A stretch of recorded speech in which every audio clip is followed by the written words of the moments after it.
നീനാസ് PSC points. ഞങ്ങളുടെ പുതിയ അപ്ഡേറ്റുകൾ നിങ്ങൾക്ക് ലഭിക്കുന്നതിനായി സബ്സ്ക്രൈബ് ചെയ്യുക. ശേഷം ബെല്ലൈക്കൺ പ്രസ് ചെയ്യുക. Dear friends, welcome to Neena's PSC points. Human body സീരീസിലെ മൂന്നാമത്തെ വീഡിയോയാണ് ഞങ്ങൾ ഇന്ന് നൽകുന്നത്. Circulatory system, endocrine system, skeletal system, genetics എന്നീ വിഷയങ്ങളാണ് ആദ്യത്തെ 2 വീഡിയോകളിലായി ഞങ്ങൾ പറഞ്ഞത്. ഇന്ന് പഠിക്കാൻ പോകുന്ന വിഷയം നെർവസ് സിസ്റ്റം അഥവാ നാഡീവ്യവസ്ഥ. മനുഷ്യരിലെ എല്ലാ പ്രവർത്തനങ്ങളെയും ഏകോപിപ്പിക്കുന്ന വളരെ പ്രധാനപ്പെട്ട ഒരു വ്യവസ്ഥയാണ് നെർവസ് സിസ്റ്റം. നെർവസ് സിസ്റ്റത്തിന് 2 പ്രധാന ഭാഗങ്ങളാണ് ഉള്ളത്. ഒന്ന് central nervous system, 2 peripheral nervous system.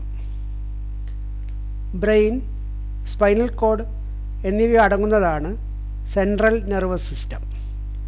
അതായത് മസ്തിഷ്കം, സുഷുമ്നാ നാഡി എന്നിവയാണ് സെൻട്രൽ നെർവസ് സിസ്റ്റത്തിൻ്റെ പ്രധാന ഭാഗങ്ങൾ. ബ്രെയിനിലേക്കും സ്പൈനൽ കോഡിലേക്കും വിവരങ്ങൾ എത്തിക്കുന്ന സെൻസറി നെർവുകളും അവിടെ നിന്ന് ശരീരത്തിൻ്റെ വിവിധ ഭാഗങ്ങളിലേക്ക് നിർദ്ദേശങ്ങൾ എത്തിക്കുന്ന മോട്ടോർ നെർവുകളും ചേർന്നതാണ് peripheral nervous system. Peripheral nervous സിസ്റ്റത്തിൻ്റെ ഭാഗങ്ങൾ സെൻസറി നാഡികൾ, മോട്ടോർ നാഡികൾ എന്നിവ. സെൻട്രൽ നെർവസ് സിസ്റ്റത്തിലെ ബ്രെയിനിനെ കുറിച്ച് നമുക്ക് പഠിക്കാം.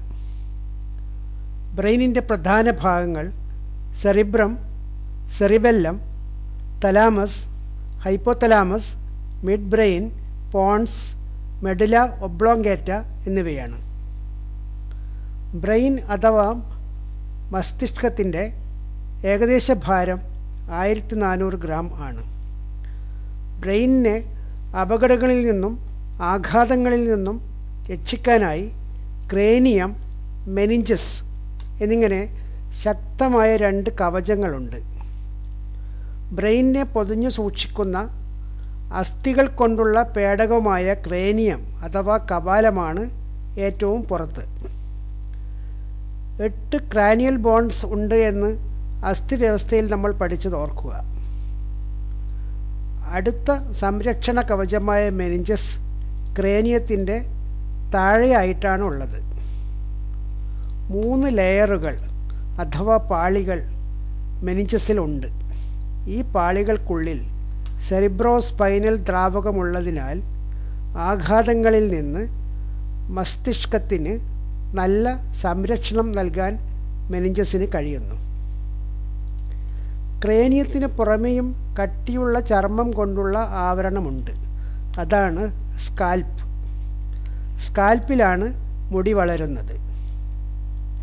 സ്കൾ, ബ്രെയിൻ എന്നിവയെക്കുറിച്ച് നിരന്തരമായ പഠനങ്ങൾ നടക്കുന്നുണ്ട്.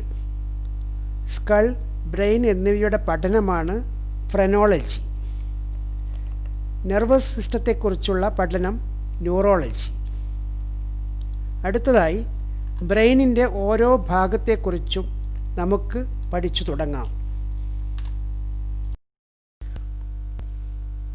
ബ്രെയിനിൻ്റെ പ്രധാന ഭാഗമായ സെറിബ്രത്തെക്കുറിച്ച് പഠിച്ചു തുടങ്ങാം. മസ്തിഷ്കത്തിൻ്റെ ഏറ്റവും മുകളിലായി സെറിബ്രം സ്ഥിതി ചെയ്യുന്നു. മസ്തിഷ്കത്തിൻ്റെ ഏറ്റവും വലിയ ഭാഗവും സെറിബ്രമാണ്. 2 അർദ്ധഗോളങ്ങളായിട്ടാണ് സെറിബ്രത്തിൻ്റെ ഘടന. ഈ 2 അർദ്ധഗോളങ്ങളെ ബന്ധിപ്പിക്കുന്ന നാഡീകലയുടെ പേര് കോർപ്പസ് കലോസം. സെറിബ്രത്തിലെ 2 അർദ്ധഗോളങ്ങളെ ബന്ധിപ്പിക്കുന്ന നാഡീകലയാണ് കോർപ്പസ് കലോസം. സെറിബ്രത്തിൻ്റെ ഭാഗമാണ് frontal lobe, parietal lobe, temporal lobe, occipital lobe എന്നിവ.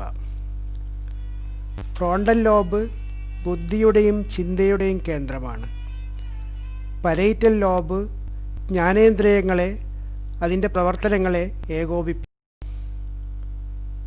കേൾവി സംബന്ധമായ വിവരങ്ങൾ പ്രോസസ്സ് ചെയ്യുന്നത് ടെമ്പറൽ ലോബാണ്.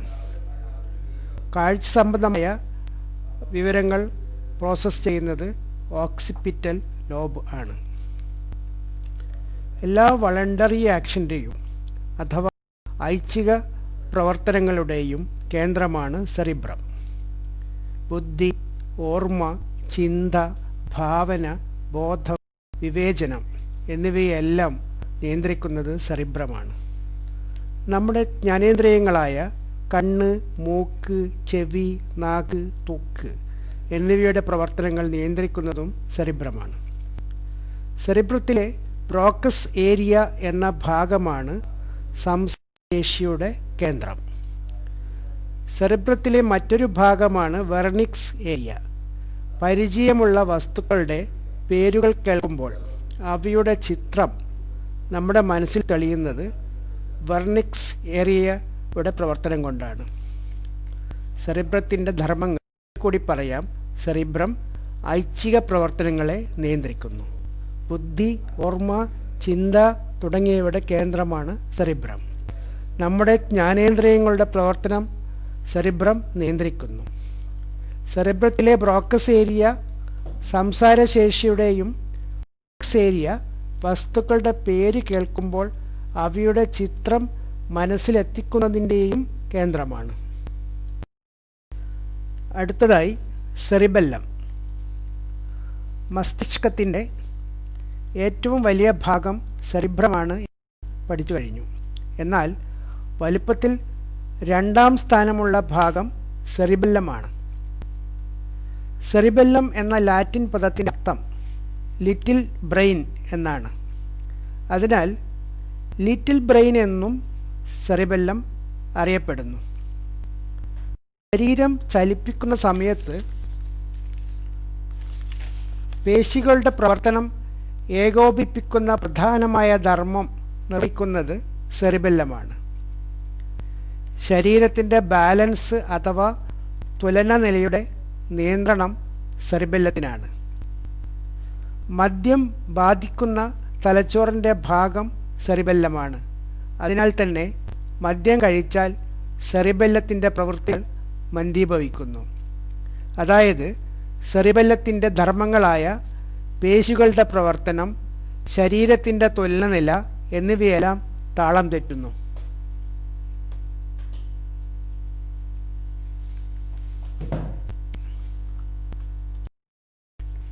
അടുത്തതായി ബ്രെയിനിലെ ഡൈ എൻസെഫലോൺ എന്ന ഭാഗം.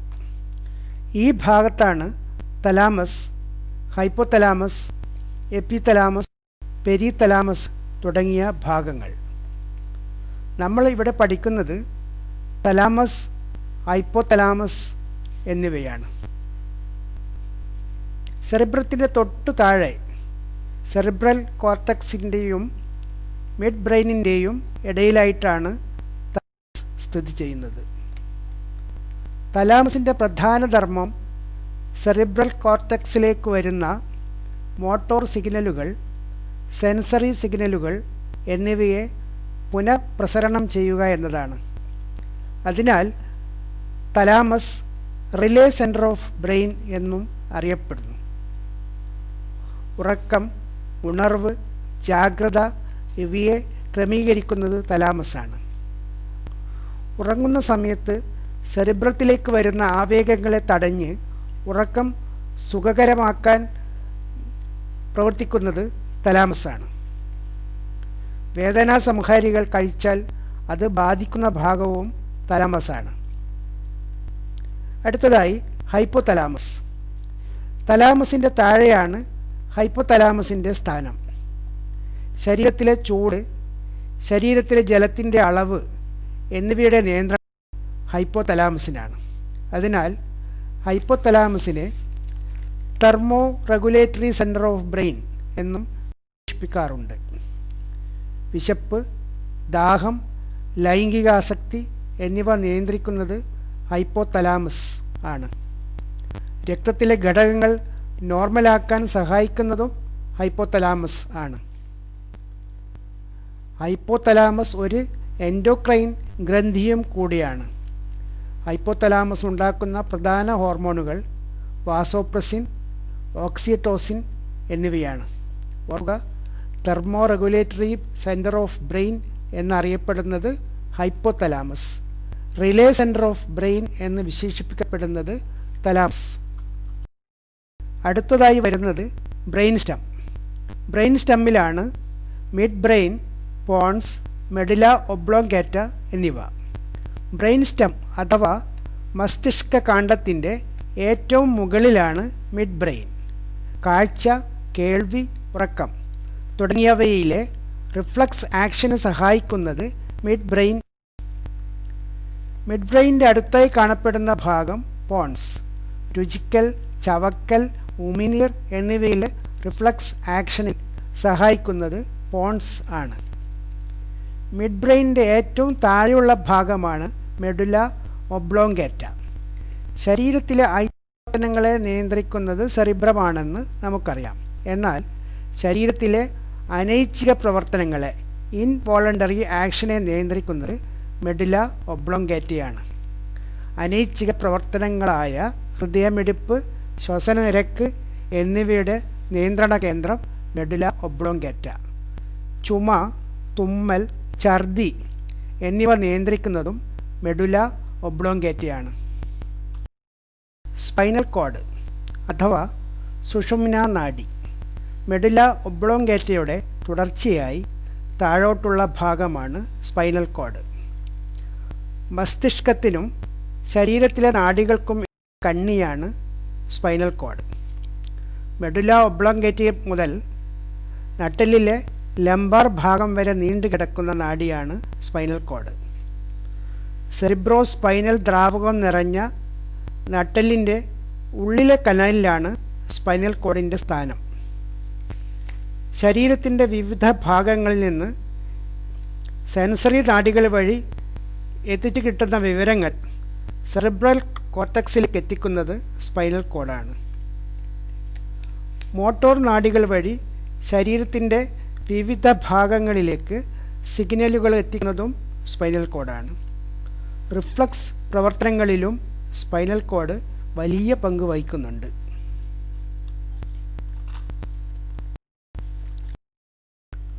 നെർവസ് സിസ്റ്റത്തിൻ്റെ ഭാഗമായ സെൻട്രൽ നെർവസ് സിസ്റ്റമാണ് നമ്മൾ ഇതുവരെ പഠിച്ചത്. ഇനി അടുത്ത ഭാഗമായ peripheral nervous system. Central nervous സിസ്റ്റത്തിലെ ബ്രെയിൻ, സ്പൈനൽ കോഡ് എന്നിവ കൂടാതെ നാഡീവ്യൂഹത്തിലെ മറ്റു എല്ലാ നാഡികളും ചേർന്നതാണ് പെരിഫറൽ നെർവസ് സിസ്റ്റം. സെൻസറി നാഡികളും മോട്ടോർ നാഡികളും ആണ് പെരിഫറൽ നെർവസ് സിസ്റ്റത്തിൻ്റെ ഭാഗങ്ങൾ. സെൻട്രൽ നെർവസ് സിസ്റ്റത്തിലേക്ക് വിവരങ്ങൾ കൊണ്ടുവരുന്നവയാണ് സെൻസറി നെർവുകൾ അഥവാ എഫറൻ്റ് നെർവുകൾ. സെൻട്രൽ നെർവസ് സിസ്റ്റത്തിൽ നിന്ന് ശരീരപേശികളിലേക്ക് സിഗ്നലുകൾ കൊണ്ടുപോകുന്നവയാണ് മോട്ടോർ നെർവുകൾ അഥവാ ഇഫറൻ്റ് നെർവ്സ്. മോട്ടോർ നെർവുകളിൽ സൊമാറ്റിക് നെർവുകൾ എന്നും ഓട്ടോണോമിക് നെർവുകൾ എന്നും രണ്ട് വിഭാഗങ്ങളുണ്ട്. ഓട്ടോണോമിക് നെർവുകളെ വീണ്ടും രണ്ട് വിഭാഗങ്ങളാക്കിയിട്ടുണ്ട്. ഒന്ന് സിമ്പതറ്റിക് നെർവുകൾ, രണ്ട് പാരാസിമ്പതറ്റിക് നെർവുകൾ. പെരിഫറൽ നാഡീവ്യൂഹത്തിലെ മോട്ടോർ നെർവുകളിൽ സൊമാറ്റിക് നാഡീവ്യൂഹം, ഓട്ടോണോമിക് നാഡീവ്യൂഹം എന്നീ രണ്ട് തരങ്ങളുണ്ട്. എല്ലാവിധ ഐച്ഛിക പ്രവർത്തനങ്ങളും നടക്കുന്നത് സൊമാറ്റിക് നാഡീവ്യൂഹം വഴിയാണ്. ബാഹ്യ ചുറ്റുപാടുകളിൽ നിന്നും വരുന്ന സ്പർശം തുടങ്ങിയവ മനസ്സിലാക്കി പ്രവർത്തിക്കുന്നത് സൊമാറ്റിക് നാഡീവ്യൂഹമാണ്. നമ്മൾ അറിയാതെ നടക്കുന്ന പ്രവർത്തനങ്ങളാണ് ഓട്ടോണോമിക് നാഡീവ്യൂഹം നിയന്ത്രിക്കുന്നത്. ഓട്ടോണോമിക് നാഡീവ്യൂഹത്തിൽ തന്നെ രണ്ട് തരങ്ങളുണ്ട്: sympathetic nervous system, parasympathetic nervous system എന്നിവ. പൊരുതണോ പിന്മാറണോ, അതായത് ഫൈറ്റ് ഓർ ഫ്ലൈറ്റ് എന്ന ഘട്ടം വരുമ്പോൾ നമ്മുടെ ശരീരത്തെ സജ്ജമാക്കുന്നത് സിമ്പതറ്റിക് നാഡികളാണ്. എന്നാൽ ശരീരം വിശ്രമാവസ്ഥയിലിരിക്കുന്ന സമയത്ത് ശരീരത്തിന് ആവശ്യമായ കാര്യങ്ങൾ സ്വയം നടത്തുന്നത് പാരാസിമ്പതറ്റിക് നാഡികളാണ്. നെർവുകൾ അഥവാ നാഡികളെ സൂചിപ്പിച്ച് നെർവസ് സിസ്റ്റം എന്ന ഈ പാഠം നമുക്ക് അവസാനിപ്പിക്കാം. നമ്മുടെ ശരീരത്തിൽ പ്രധാനമായും 3 തരം നെർവുകളാണ് ഉള്ളത്. ഒന്ന് സെൻസറി നെർവ്സ്. സെൻട്രൽ നെർവസ് സിസ്റ്റത്തിലെ ബ്രെയിൻ, സ്പൈനൽ കോഡ് എന്നിവയിലേക്ക് ഇൻഫർമേഷൻ കൊണ്ടുപോകുന്ന sensory nerves. 2 motor nerves. Central nervous സിസ്റ്റത്തിൽ നിന്ന് ശരീരപേശികളിലേക്ക് സിഗ്നൽ നാഡികളാണ് motor nerves. 3 mixed nerves. Sensory നെർവും മോട്ടോർ നെർവും ചേർന്ന നെർവിനെയാണ് മിക്സഡ് നെർവ് എന്ന് പറയുന്നത്. അതായത് സെൻട്രൽ നെർവസ് സിസ്റ്റത്തിലേക്ക് വിവരങ്ങൾ എത്തിക്കാനും തിരിച്ച് ശരീരഭാഗങ്ങളിലേക്ക് വിവരങ്ങൾ അയക്കാനും കഴിയുന്ന നെർവുകളാണ് മിക്സഡ് നെർവ്സ്. ഒരു നാഡീകോശത്തിൻ്റെ പേരാണ് ന്യൂറോൺ. ന്യൂറോണിന് സോമ എന്നു പേരുള്ള ഒരു കോശ ശരീരവും അതിനോട് ചേർന്ന് ആക്സോൺ എന്ന ഫൈബറും കൂടുതൽ സൂക്ഷ്മമായ ഡെൻഡ്രൈറ്റ്സ് എന്ന ഫൈബറുകളും ഉണ്ട്. നാഡികളിൽ പൊതിഞ്ഞു സൂക്ഷിക്കുന്ന പാളിയാണ് മൈലിൻ ഷീത്ത്. സെൻട്രൽ നെർവസ് സിസ്റ്റത്തിൽ മൈലിൻ ഷീത്ത് രൂപപ്പെട്ടിരിക്കുന്നത് ഒളിഗോഡെൻഡ്രോസൈറ്റ്സ് കോശങ്ങൾ കൊണ്ടാണ്. എന്നാൽ പെരിഫറൽ നെർവസ് സിസ്റ്റത്തിൽ ഷ്വാൻ കോശങ്ങൾ കൊണ്ടാണ് മൈലിൻ ഷീത്ത് ഉണ്ടായിരിക്കുന്നത്. നാഡികളെ പൊതിഞ്ഞു സൂക്ഷിക്കുന്ന പാളിയാണ് മൈലിൻ ഷീത്ത്. സെൻട്രൽ നെർവസ് സിസ്റ്റത്തിൽ മൈലിൻ ഷീത്ത് ഉണ്ടായിരിക്കുന്നത് ഒളിഗോഡെൻഡ്രോസൈറ്റ്സ് കോശം കൊണ്ടാണ്. എന്നാൽ പെരിഫറൽ നെർവസ് സിസ്റ്റത്തിൽ ഇത് ഷ്വാൻ കോശങ്ങൾ കൊണ്ടാണ് ഉണ്ടായിരിക്കുന്നത്. നെർവസ് സിസ്റ്റം എന്ന പാഠഭാഗം ഇതോടെ അവസാനിക്കുകയാണ്. PSC പരീക്ഷയ്ക്ക് ആവശ്യമായ ഭാഗങ്ങളെല്ലാം ഈ പാഠത്തിൽ ഉൾപ്പെടുത്തിയിട്ടുണ്ട്. വീഡിയോ ശ്രദ്ധയോടെ കണ്ട് പരീക്ഷയിൽ ഉന്നതമായ മാർക്കുകൾ കരസ്ഥമാക്കൂ. ആശംസകൾ.